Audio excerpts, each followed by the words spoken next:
I'm Owen Bigland. This is the Inside Edge video blog. Okay, I want to do a quick blog here on multiple offers. I've done a few blogs over the years. It's been a while since I've done one here because this past summer I have been involved in a number of multiple offer situations. I think about 7 this summer. Now, these have not been crazy bidding wars where we're, well, with the exception of one. Usually they're, 3, 4 offers. Nothing like what it was in 2015, 2016, early 2017, when I was getting, in some cases, 10, 12, 15, 18 offers on condos and 10 offers on good detached homes.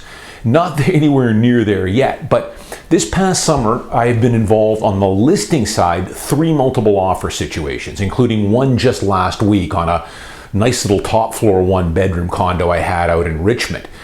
And on the buying side, I've been involved in another 3 or maybe 4, including a pretty heavy duty one on a unit in Mount Pleasant. Good little unit, underpriced. That ended up getting about 11 or 12 offers, if I can remember correctly. We came in subject free, $40K over asking, and still didn't get it. With this same buyer, 3 weeks prior, there was another loft over on Canby near 8th that got about 6 or 7 offers, and again, we came in way over asking and didn't get it either. But let me just explain people just the basics of multiple offers here and how you can strengthen your offer. And because I do see a lot of mistakes being made. Now, when I'm on the listing side, every realtor kind of works differently when they're going to be expecting or handling multiple offers.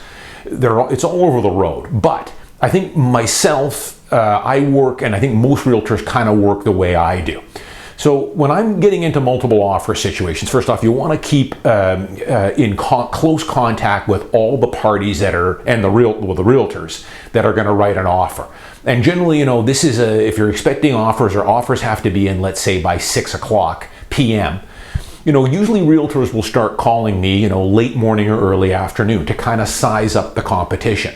And, they'll check in every hour, hour and a half. Usually by an hour or so before the deadline, you'll have a pretty good idea, how many offers are in hand and how many others you might be expecting. But a lot of realtors like myself will wait pretty much until the last half hour before they're due so we can get a really good bead on what the competition is. Is it our offer and 2 others, or is it our offer and 8 others? Because that will determine your offer price. You're going to be lower if it's just you and 1 other offer. If it's you and 10 others, well, you better go full guns blazing here. Offer what you think you would be comfortable with if you were the accepted offer. And if you don't get it, hey, move on to the next one. That's what I tell my clients. But how I work, I tell the potential buyers here, they're realtors, okay, I'm going to have multiple offers. I've got 2 in hand now. I've got 2 more confirmed. It's going to be you and 4 other offers. I tell them, this is how I work, I am going to either accept or work with the best offer. So bring me your best offer. Don't leave anything on the table.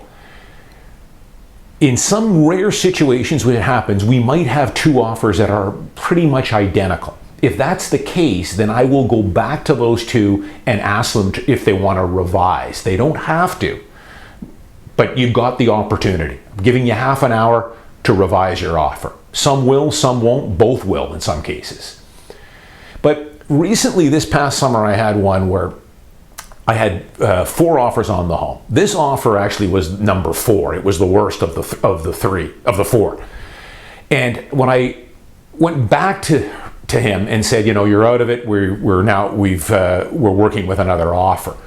He acted surprised that, hey, aren't I getting a second chance? I was willing to revise my offer. Well, it's too late for that. You should be bringing in, depending on the dynamics and what that listing realtor tells you, you should have brought the best offer then. Because to be honest, this guy was way in the back here. But your realtor has to be on pretty close communication with the listing realtor. How are the multiple offers going to work? Because it can all be different. I've had some where I think they just gather up all the offers, they're all over the place, and then ask everybody if they want to revise.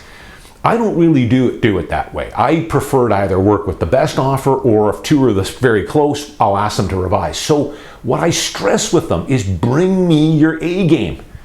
Bring me the best offer you've got. Don't leave anything on the table. It's you and 3 other offers. You're in pretty good competition here. And there's a good chance you are not going to get the chance to revise. Bring the best offer.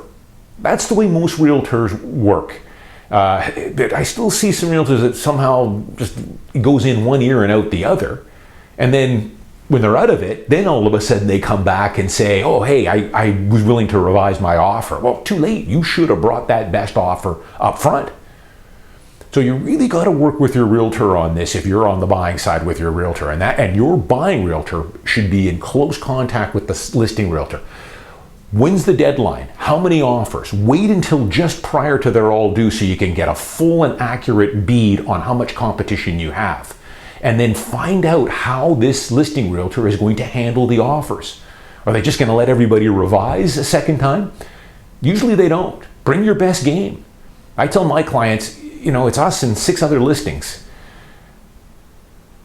Write an offer that if you got it, it's usually over asking, of course, because when you've got 6 or 7 offers, it's usually going to bring it up over asking. That if you got it, you'd still feel good about it, even though, hey, you'll never know what the second best offer was.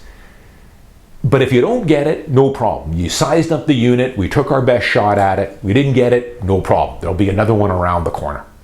A couple of other quick little things here to help people to strengthen your offer. What I would say, right now we're not getting into the 10 and 12 offers. Right now in Vancouver, when we get into multiple offers, it's usually 2 or 3 or 4, with the exception of that one in Mount Pleasant, which was way underpriced. But remember, your dates are important too. If the unit is empty, you better be coming in with a quick close. That's going to strengthen your offer. Unit's vacant.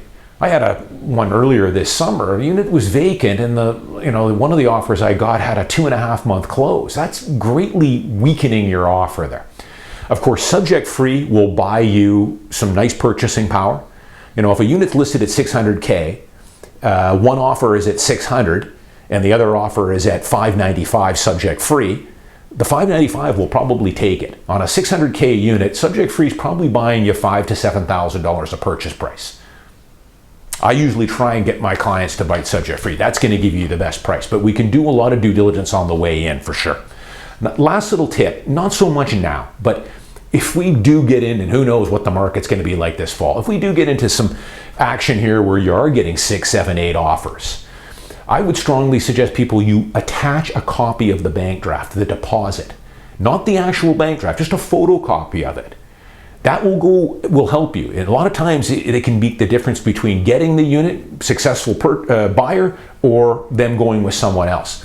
When we get into stiff competition, I'm not doing it now, but eventually when a market gets real hot and you're getting into bidding wars on everything, I always suggest, make a photocopy of a bank draft and attach that to the offer. It'll just go that extra little step. I'm Owen Bigland. As always, thanks for watching. I'll see you next week.